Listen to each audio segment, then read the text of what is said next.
No one ever said it directly. There was no sign that said fit in or fade out, but I still saw the rules, the invisible ones. Right? From having to compete against each other for attention, for survival, right? Being judged off the way we look and how charming and cute and flirtatious that we could be. And I followed them until I didn't. I've been in rooms where no one looked like me. I've delivered lines written through a lens I couldn't relate to. Mr. Grown profited off a lost and confused teenage girl. And when she found her confidence, she lost her value to him. And I've learned to code switch so well. They thought it was just good acting. But here's what people don't always understand. Sometimes it's not what's said, it's what's expected.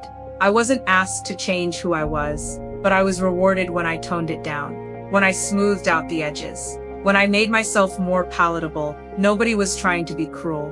One of the first things I would say to myself is, how could they allow that to happen to them, right?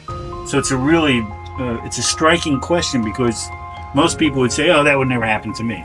They were just trying to do what worked. But what works isn't always what's right. This isn't about pointing fingers. It's about naming a pattern, because when patterns go unspoken, they become culture, and culture becomes the cage. I'm not here to bash anyone. There are so many people in this industry who mean well, but meaning well doesn't make change. Listening does. Unlearning does. We don't need saviors. We need space.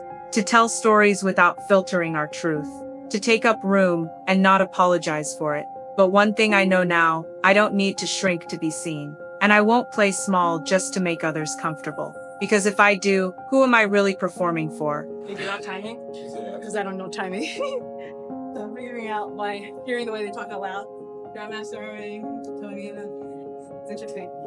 If this made you pause, don't let it end here. Talk about it. Ask better questions. Because silence doesn't protect anyone. It just protects the problem. And if you're in the room where the stories are being shaped, make space for all of us. Not just the versions you're used to.